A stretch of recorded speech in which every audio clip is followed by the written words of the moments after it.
right. Well, welcome everyone to the Supporting Client Health and Wellness class presented by the Far Northern Regional Center clinical team. My name's Jen Badger. I'm an RN and I work in the Reading office. With me here today is Nellie Camarena, and she is our nurse in the Chico office. Nellie, do you want to say hi? Hi, everyone. Welcome. Thank Nellie. So I don't believe anyone else from the clinical team is on today, but our team consists of 3 nurses, a behaviorist,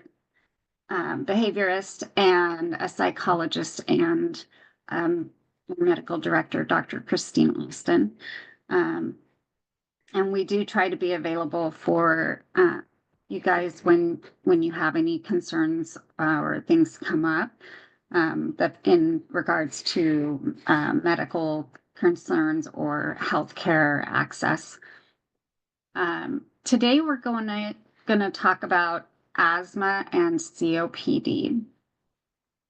And these are really commonly seen in our individuals and really the general population. So it's a good topic to cover today.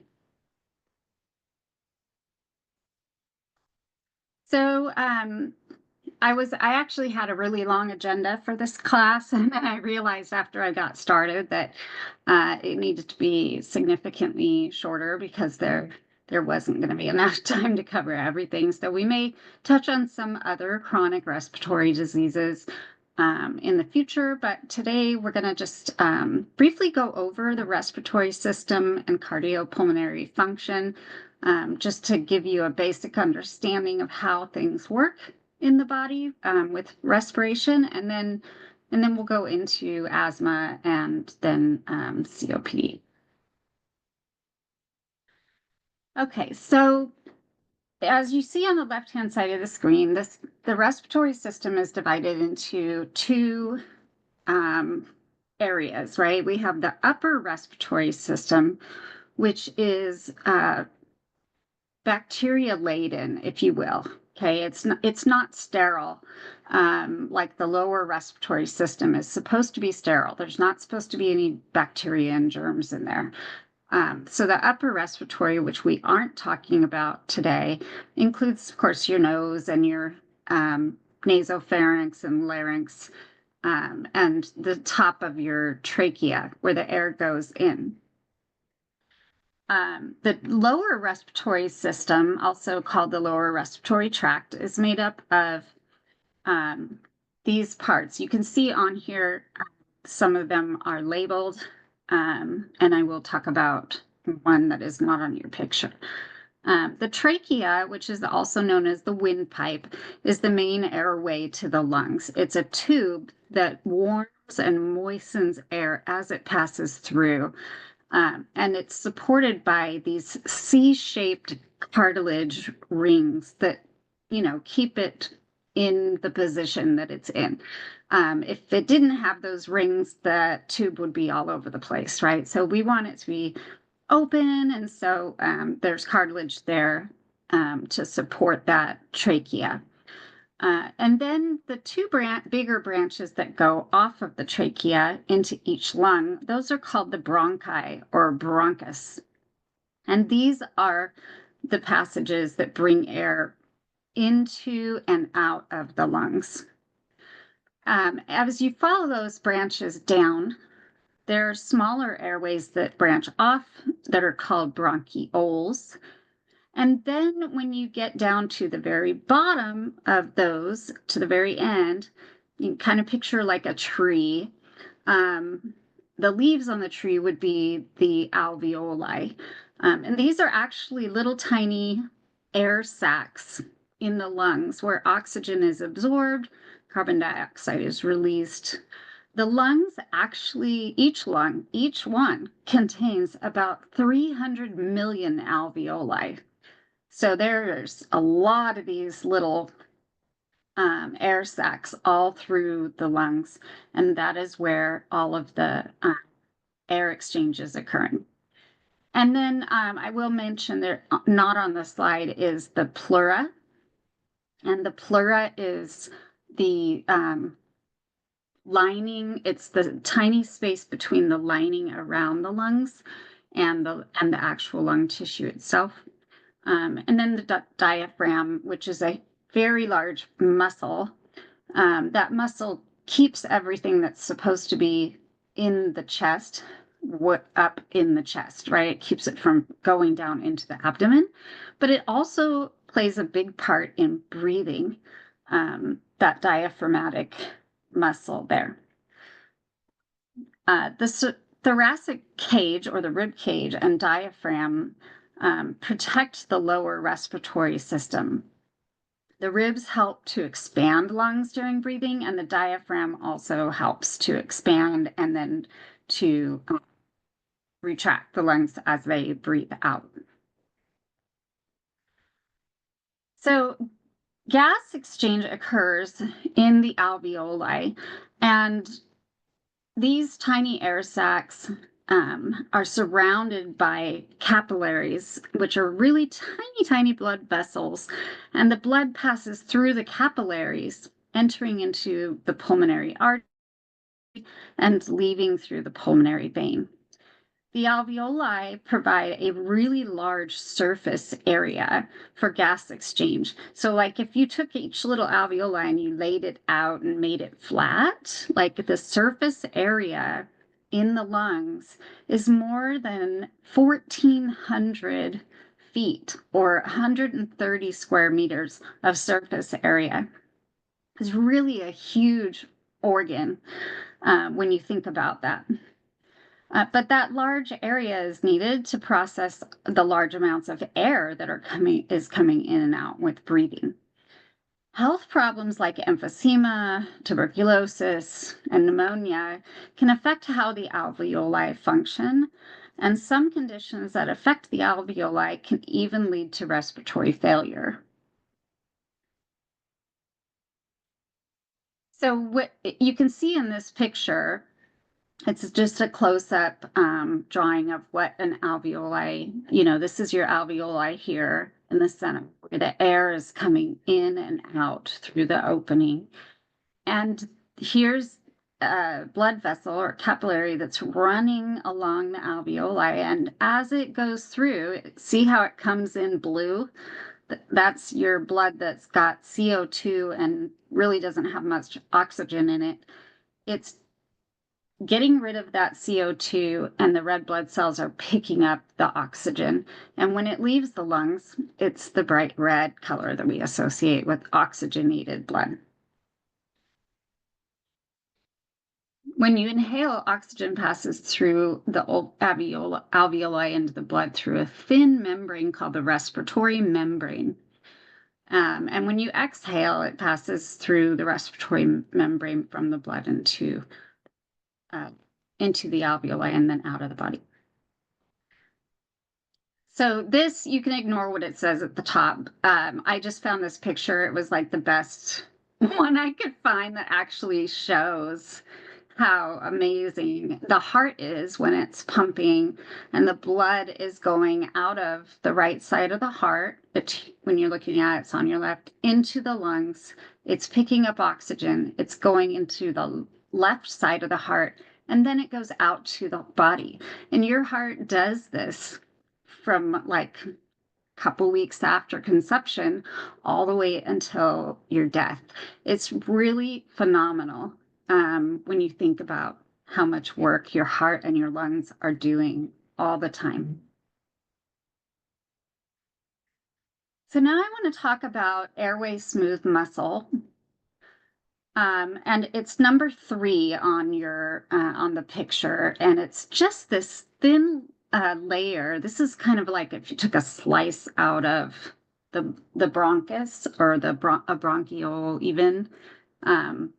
There's the bronchus, because this picture has cartilage in it, but there's this layer in there in the ring of that airway of smooth muscle. And it contracts to reduce the diameter of your airways. And when that muscle contracts, it causes what we hear as wheezing. It also makes people shorten of breath. They can't get a lot of air in, they can't get a lot of air out. and can cause acute airflow obstruction if it contracts to the point where it closes the airway off. The smooth muscle also secretes pro-inflammatory mediators. So this is chemicals that are going to increase inflammation. In somebody who has asthma, the airway smooth muscle contracts in response to inflammatory mediators. And then dysfunction of that muscle is a key factor in the development of COPD. So keep that in mind because we're going to talk a lot about those two things. So the lung mucosa, which is like the tissue that's on the innermost part of those airways, is covered with cilia. And you may remember us talking about cilia as part of the GI tract that helps move food and particles through the gut. Well, the lungs also have cilia all over the mucosa, and you can see in the picture I put on here, I've got little arrows to show you. It just looks like little tiny hairs. These hair-like projections that line the bronchus and airways of the lungs and move mucus and germs and other foreign particles out of the lungs and up toward the mouth where you can cough it out or sneeze it out.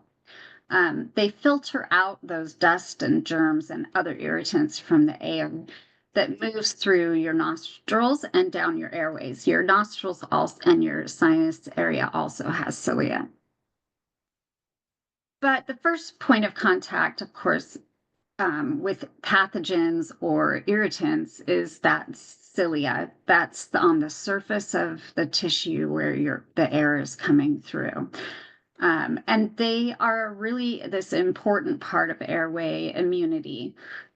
It's part of what keeps us alive and allows human beings to survive in an environment that's really full of potential irritants and allergens and things.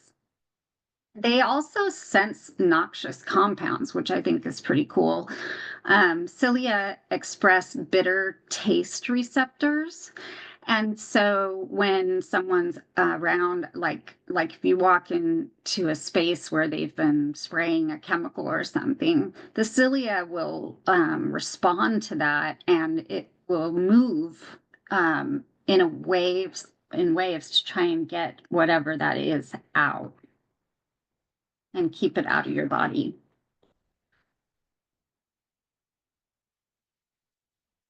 Okay. So let's talk about asthma.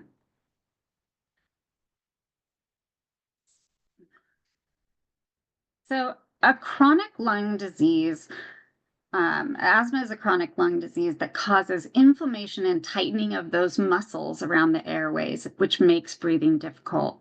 And it's defined as mild, moderate, or severe. You can see in the picture, it shows a bronchus that's normal. It's nice and wide. You can see air could probably get in there. And then the inflamed bronchus of someone who's having a problem with asthma. And the tissue is swollen. It's contracted and tight. And there's mucus in there as well. The main symptoms of asthma are coughing, wheezing, shortness of breath, and feeling chest tightness. And it's important to know that individuals may only have coughing and chest tightness, and they can still be having an asthma attack. They don't have to be wheezing to be having an asthma problem. And that's something that I think, sometimes people are like, well, I don't hear wheeze, so it's probably fine. But it really can just be like a cough that won't stop. And usually that pain in the chest is one of the big indicators. And just some statistics about asthma. In 2021, 7.7% of the US population, about 25 million people, had asthma. Asthma is prevalence is higher in adults than children, although it typically starts in childhood. There's actually a higher incidence of asthma in females than males. And there is a higher incidence in individuals who are Black and people of multiple races actually have the highest rate of 13%. It's lower in individuals with Asian and Hispanic descent. Poverty level also increases the risk of or the prevalence of asthma. And a lot of that may come down to the environment where they're living, their ability to maintain cleanliness, the poor diet, exposures to things that maybe higher income individuals don't get exposed to as much. But it is really interesting that plays a big role. In 2021, more than 3,500 people died from asthma, and nearly a third of those were 65 and over. And it's estimated that the annual economic cost of asthma is $50 billion, which is a lot. So about 60% and 44 of adults and 44% of children with asthma have what's called uncontrolled asthma or severe. So that means they're using a lot of medications and things to try and get that under control. Probably have a lot of sensitivities, allergies and stuff. So what are the treatments for asthma? Bronchodilators are the mainstay of treatment. It's medications that relax those muscles, that smooth muscle around the airways and the lungs, making it easier to breathe. They actually bind to the muscle cells, and the medication travels down the airway and binds onto that bronchial smooth muscle. And then it causes the muscles to relax, which opens the airway. That allows mucus to move more freely and be coughed out, and obviously getting the individual more air and more oxygen.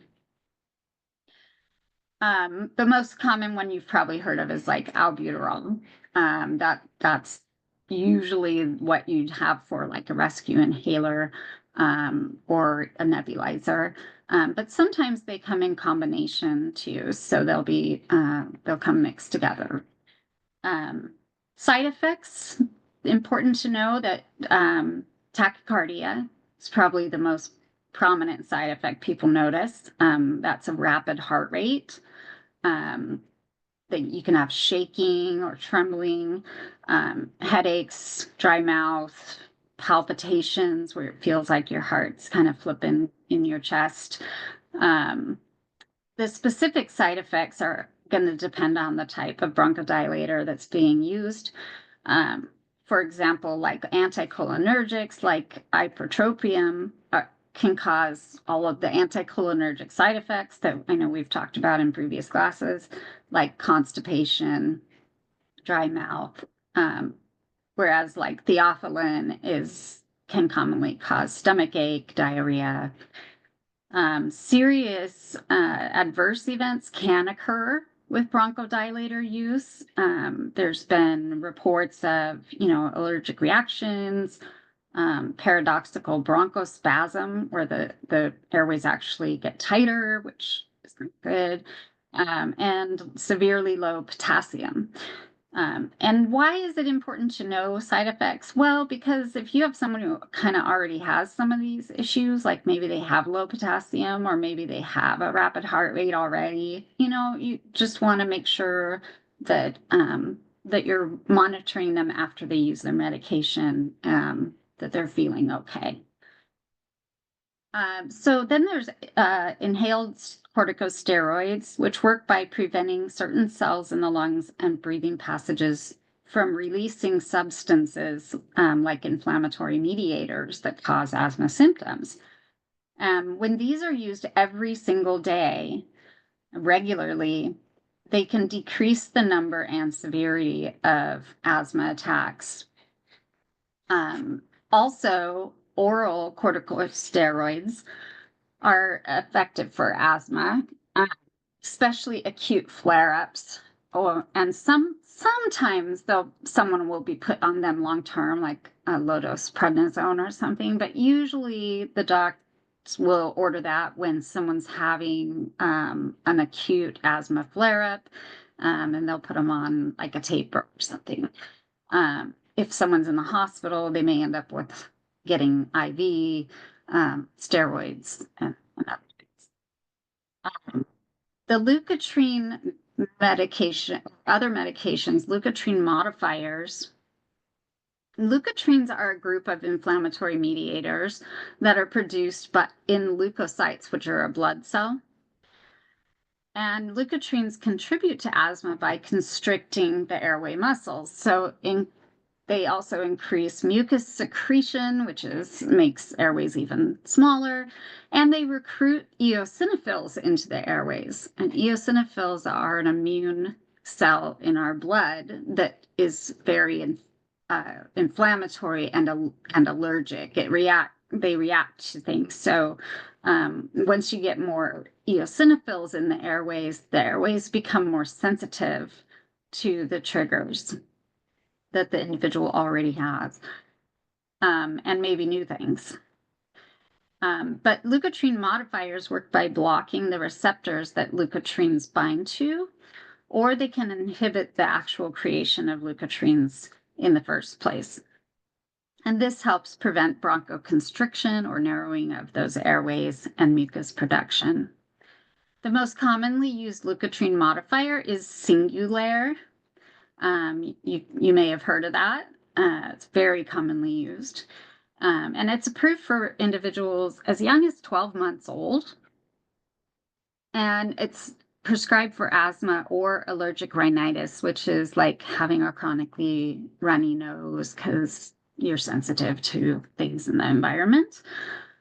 It's important to know that in 2020, the FDA actually added a black box warning to Singulair due to concerns about serious mental health side effects, including suicidal thoughts or actions, agitation, nightmares, confusion, anxiety, and even hallucinations.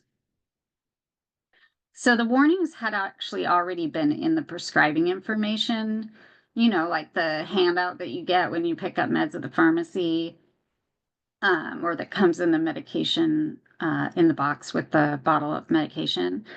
But it was found that the providers weren't familiar with the black box or that warning, and so that's why they made it a black box. I didn't know about this until I was actually putting this class together, but it's really interesting to know because Singulair is so oftenly prescribed to individuals with asthma. And you should be aware that it's possible that that can contribute to some mental health problems. And so anybody that's going on Singulair should probably be, monitored for suicidal ideation, depression, anxiety, that kind of. There's also oral theophylline, which we talked about theophylline. Well, it's over here with the bronchodilators too. And then biologics, which I'll talk about here real quick on the next slide. So you might have remember during COVID, we talked about monoclonal antibody treatment. And you see ads for these on the TV all the time, right? And how you recognize them is if you see on the right-hand side, the names, they all end in MAB, which really stands for monoclonal antibody biologics. So they target key asthma mediators and control airway inflammation. They're typically reserved for the most severe cases because they're really, really expensive and kind of hard to get. They're given by injection every 2 to 6 weeks. So if you have a client who has really severe asthma, and they are really, really struggling because of it, this is something you may want to suggest they talk to their doctor about. Is one of these meds appropriate for them? And, is it possible to get it covered by insurance? Um, and they may need to go to someplace, like UC Davis and see a allergy and respiratory doctor there to get them ordered. But it is definitely something to keep in mind because these newer medications, these biologics, actually are very effective and they can change someone's life. So everybody needs to have an asthma action plan. That's So the asthma action plan is a plan that is in writing. So all the care staff and the client, their family, everyone has access to it. They know what to do if that individual is having a problem with their asthma. It includes like what medications they're taking, what kind of symptoms to watch for, because everyone's a little different, right? And what to do in an emergency. So if you don't have this for a client who has asthma and one's not been put together, it would be a good idea to print out an asthma action plan and take it to a doctor's appointment, have the doctor help them fill it out so that this can be shared with anybody who's working with that individual. The important thing is you want to know your asthma zones. And this is where we provide that client education and reminders. And I like this picture. It's real easy. These are on the internet. You can find them anywhere. But green means the go zone. So you're taking your regular meds that you take every day to control your asthma. You're doing good. Yellow, of course, it's time to use that rescue inhaler or have a nebulizer treatment and see if we can get back to the green, right? And the red zone is taking that medication and getting immediate medical attention. Now, notice it doesn't just say get immediate medical attention. The first thing you're going to do is assist the client or remind the client to use their quick relieving rescue medicine. You want them to do that as quickly as possible because asthma, as we talked about, it can actually constrict those airways to the point where the individual can't breathe. So we want to get medicine, bronchodilators in there as soon as we can. So caring for someone with asthma. This involves understanding their triggers, ensuring that they have access to their medication, that they're taking the rescue inhaler with them wherever they go, that they're getting their refills on time, and that it's readily available for them. Helping also to manage their environment, to minimize exposure to triggers. And staying calm and supportive during asthma attacks. So identifying triggers, and this is just through, usually doctors will do allergy testing to figure out what people are allergic to if they're having asthma so that they can work on reducing those things. For instance, like there's the picture on the upper right with the dust mite, right? And those are everywhere. It's very common for dust mites to be a trigger for asthma. Maybe it's animals, maybe it's when we, have air pollution from fires. Some people just have asthma is triggered by activity, physical activity.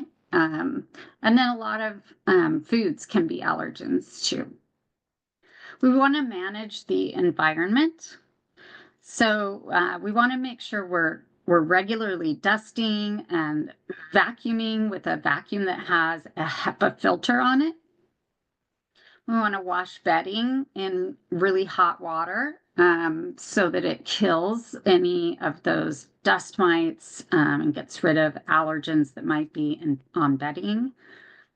We want to do some air quality control. We can use air purifiers, especially in bedrooms. Um, if it's good, clear skies outside and there's, it's not polluting, obviously, you wouldn't want to open windows when it's super smoky outside. But if it's not, it's good to open windows and help have some ventilation in the home, air it out. And then if pets are triggers for clients, then we would want to keep the pets out of the bedroom as much as possible. Obviously, some people want to sleep with their pet, but we want to try and keep them from lounging around on the bed and stuff because it's going to leave pet dander on the bed.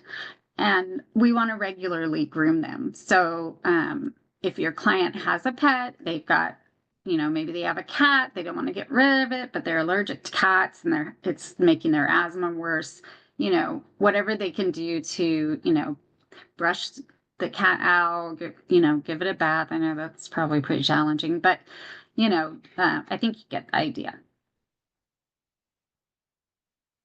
So we want to, again, make sure that they have access to their inhalers, that we're encouraging them to take their medications as prescribed and follow their treatment plan that their doctors made for them. During an asthma attack, though, it's also very important to stay calm and be supportive.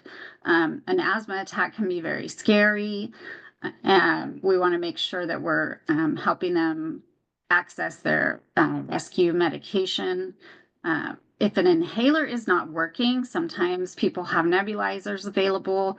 If you're finding that an individual is using an inhaler and it's just not really getting the job done, then and they don't have a nebulizer, they might need to ask for one. Nebulizers are way more effective than inhalers, and they also are more passive because the person can just sit there and have either the nebulizer mask on or just hold the nebulizer piece next to their face, and you can hold it even and they can just sit there and be doing something else, which makes it really nice because coordinating taking in an inhaler can be difficult for some clients.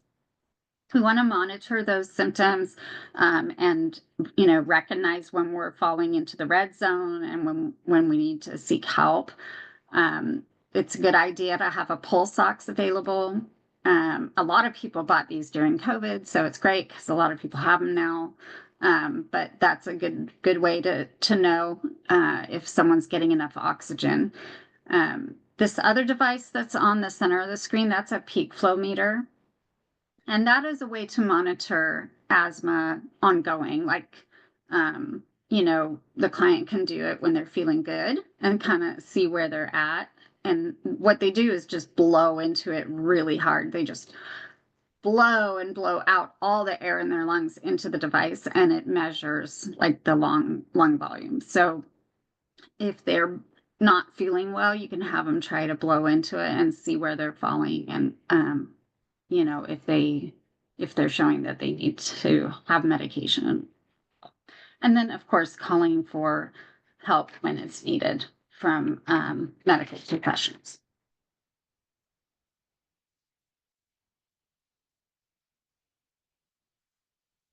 So also some lifestyle adjustments might be necessary.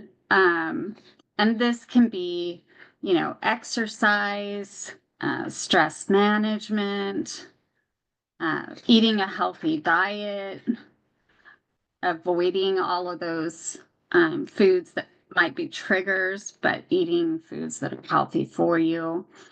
And then communicating is really important. Make sure that, the whole care team knows what's going on. If you are at a program and the client's there and they're having some trouble with their breathing, and they had to use their rescue inhaler. You might want to let their staff at home know so that they're aware that they maybe are starting to have a problem that they need to be monitoring. And you want to educate yourself as well. Try to, you guys are doing it right now because you're here in this class, you're educating yourself, and it's great. But the more you can learn about your client's condition, the more you can help them manage it. And then, of course, working with the healthcare provider, which is really important, and having that action plan filled out with the doctor is going to be super helpful because then you're going to have a guide on what you're supposed to do if there's a problem. Okay, let's roll into COPD, emphysema, and chronic bronchitis. So these are basically the same, pretty close. COPD is a lung disease that causes restricted airflow and breathing problems, and it's sometimes called emphysema, and it's sometimes called chronic bronchitis. In people with COPD, the lungs get damaged and they can actually get clogged up with mucus because things aren't moving. They aren't moving mucus out the way that they're supposed to. COPD is irreversible and it is progressive, meaning that over time, it's only going to get worse. Symptoms, same as asthma, with the addition of frequent respiratory infections.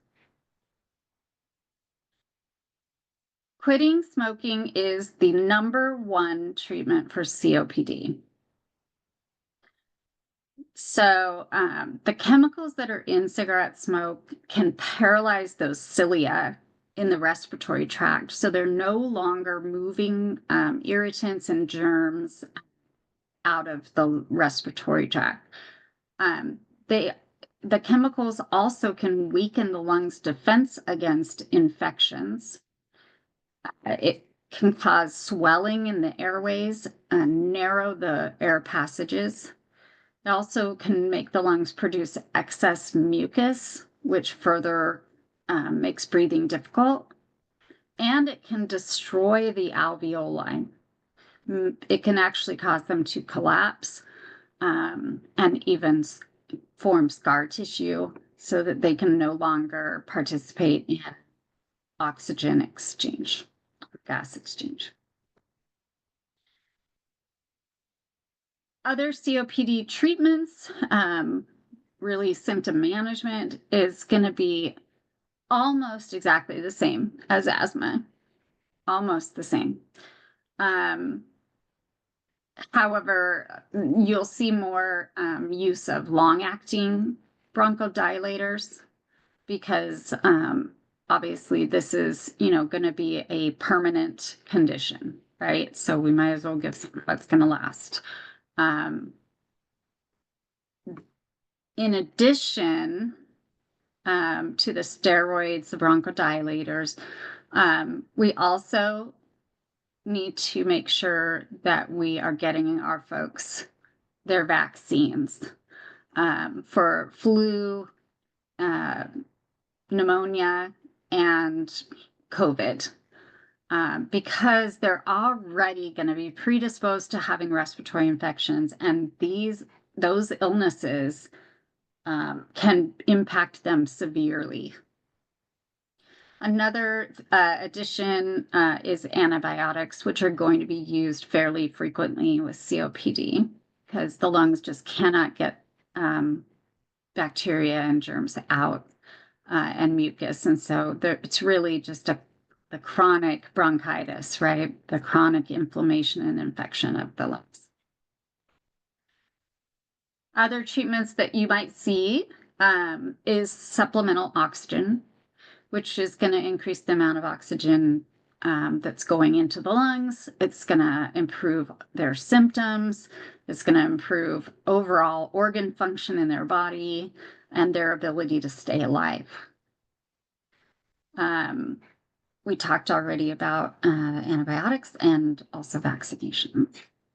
Actually, Jen, this is Nellie. Just Yep. one quick thing I wanted to add with vaccines is the FDA also licensed the RSV vaccines for I think it's for adults 75 and older or adults 60 to 74 who are at higher risk of severe RSV. And RSV, I'm sure you guys have heard of it. It's a common respiratory virus that infects, the nose, throat, and lungs, but it can cause mild symptoms, but can be really serious for infants or some of our older folks. So just wanted to add that piece too with vaccinations.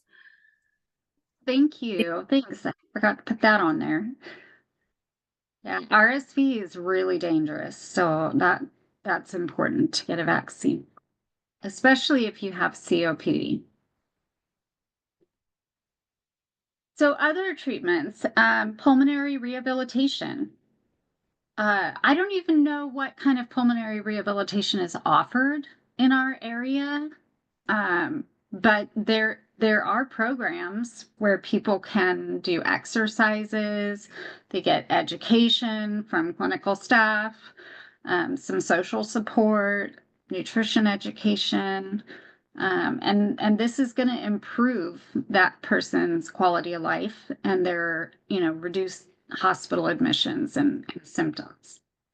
Another treatment is CPAP, and not just worn at night. CPAP can actually be worn when the person's awake. It's a non-invasive positive pressure ventilator, and it pushes more air into the lungs when the individual is breathing and helps them maintain their oxygen levels. You can get them with just the nose mask, and that allows them to wear it while they're eating or drinking. It allows them to cough without having to remove the mask. Also, there's complementary therapies, things like massage, yoga, acupuncture. They don't treat COPD, but they may improve individuals' symptoms. Being able to relax is really important because it helps you slow down your breathing and focus on taking nice deep breaths and exhaling completely. So another option is an endobronchial valve. And I meant to put a picture on here, but it's just this little wire valve that they can put into the bronchus, and it allows air to escape that might be otherwise kind of stuck in the lungs. And this valve can be removable. So, it's not a permanent device necessarily, but one of the problems that people with COPD have is when the airways are constricted, it's really hard to get all of the air out of the lungs. And so they'll have air stuck in their lungs already and try to breathe in, and they can only breathe in a smaller amount. And that air can actually build up in the lungs that can't escape, and that is what contributes to that shortness of breath and desaturation of their oxygen levels. There are also multiple types of lung surgeries that can be done for severe COPD. Sometimes they remove sections of the lung that are diseased and that are scarred because they're no longer serving the individual, and the lungs will actually function better if they just remove it. They can also get a lung transplant, but of course, you have to qualify for those major surgeries, and one of the criteria is that they can't be smoking. So I think they have to be, off smoking for like a couple years before they get a transplant. It's kind of a big deal. So caring for someone with COPD, we again want to be looking at medication management, like make sure they have their inhaler with them at all times. and that they're sticking with their treatment plan and following the doctor's instructions. Um, again, smoking is going to be the worst thing for these folks. So um, they gotta get off the cigarettes. That's what their doctor is probably telling them every single time they see them. During a COPD exacerbation, again, we want to stay calm. We want to make sure they take their inhaler or their nebulizer, treat their rescue medication. We want to monitor their symptoms and how they're doing. And if they are not doing well, we want to call 911 and get them to a hospital because they need more intensive help. One thing that can be really helpful for people with COPD is breathing exercises. Pursed lip breathing is where, they just breathe in really slowly through their nose, and then they purse their lips like you're blowing out a candle or kissing someone, and breathe out slowly through the pursed lips, and try to make that exhalation longer than the inhalation, trying to get all that air out. Diaphragmatic breathing is, there's a picture on here as well. And that's where you're actually feeling your abdomen going up and down as you breathe and really focusing on your diaphragm, uh, moving lower into your abdomen and allowing your lungs to fill completely, and then focusing on your diaphragm moving back upward as you exhale. Um, and then also deep breathing and coughing.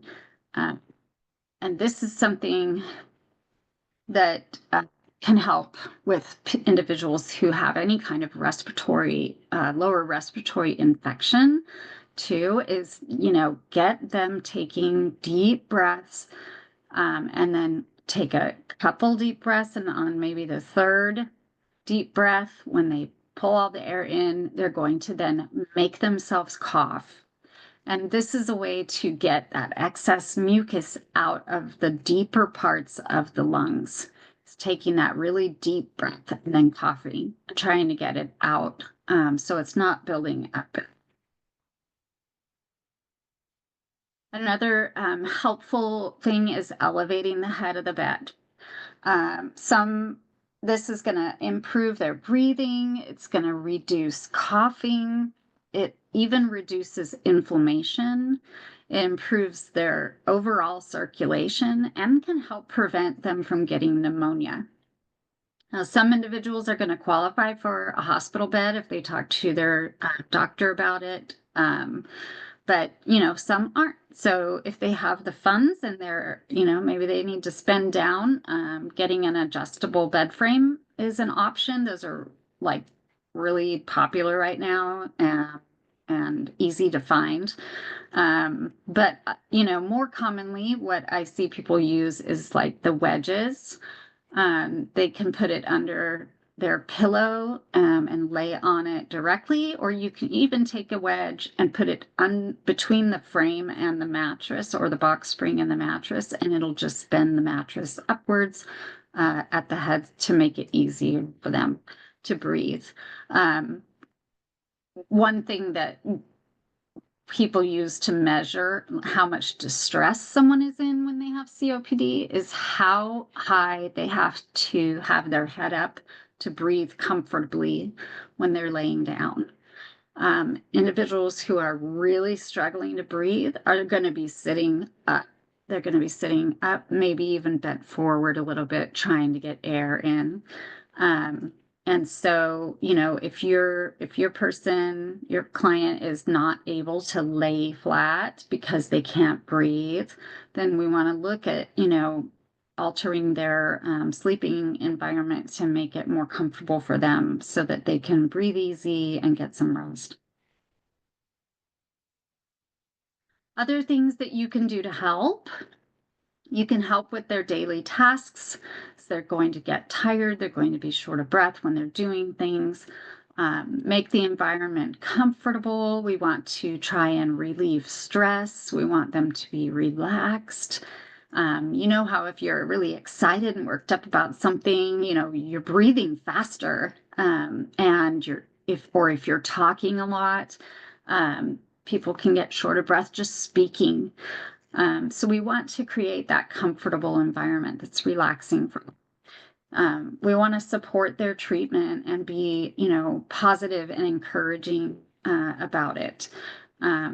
When possible, we can encourage some light physical activity to help keep them overall healthy, but also they're going to take deeper breaths when they're doing physical activity, and so that can help their breathing as well. But we don't want them to overexert either.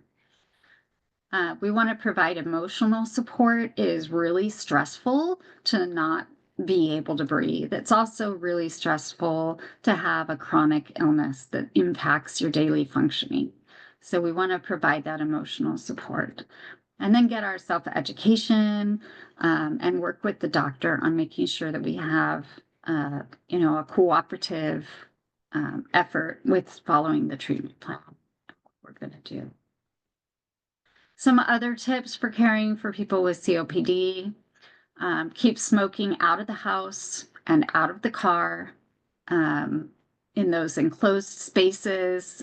It's not just while the person's smoking, that smoke lingers in there for a long, long time. So, take smoking outside. Avoid burning candles, scented candles. The scents sometimes, fireplaces, wood stoves, anything that's going to possibly pollute the air in the home. Use exhaust fans when you're cooking, and that'll suck up any smoke or vapors that get into the air. When air quality is good, we want to open windows and doors and air out the house. Avoid using air fresheners, incense, sprays, a lot of cleaning products. You want to be, judicial with those, not, don't overdo it because the whole house will smell like chemicals.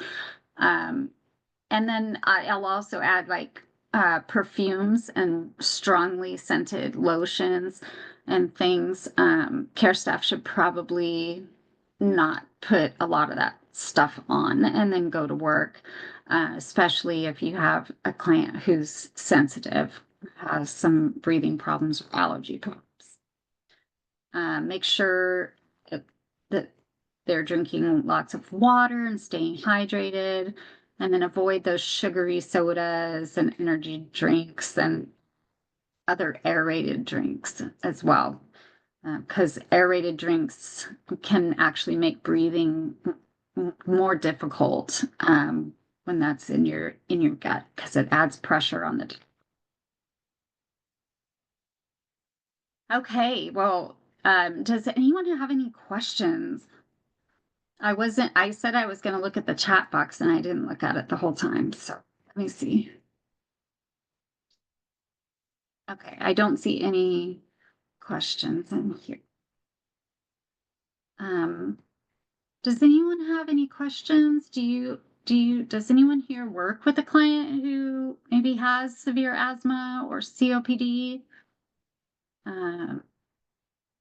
Any concerns or anything that you want more clarification on? Okay, well, I guess we're going to wrap up then. I'm going to stop recording. I hope you guys have a fabulous day.